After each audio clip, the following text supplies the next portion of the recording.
Alors cette histoire fondatrice, là, celle que je viens de raconter, est-ce que c'est un mythe qui est toujours célébré chez vous?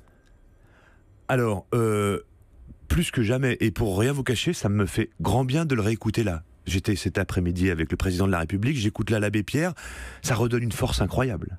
Parce que, au fond, il y a tout dans ce que vous venez de rappeler. Il y a la responsabilité des politiques, il y a le regard qu'on porte sur l'autre, la question de la solidarité qui est posée, le fait que chacun peut apporter quelque chose. Et si on ajoute avec la logique des compagnons d'Emmaüs, le fait que chacun peut s'en sortir par lui-même, à condition qu'on l'aide aussi, qu'on lui offre, qu'on lui tende la main à un moment donné, au fond, il y a tout. Et il y a surtout, j'allais dire, une précaution majeure. Et l'abbé Pierre, jusqu'au bout, n'a jamais renoncé, c'est qu'il ne faut pas s'habituer à voir la misère, à voir des pauvres, à voir des personnes à la rue. Or, le problème est encore bien présent aujourd'hui. Donc il nous invite à n'avoir aucune concession sur la question.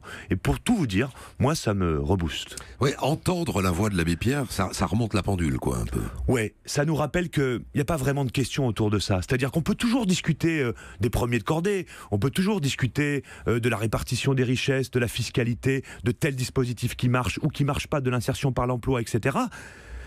Mais au fond, on a une responsabilité collective de ne pas laisser crever les gens dans la rue, de ne pas les laisser dans leur situation de pauvreté sans pouvoir se soigner, surtout qu'on est un pays riche. Donc si vous voulez, c'est pas pour se mettre en colère, c'est pas ça. J'espère que je me fais comprendre.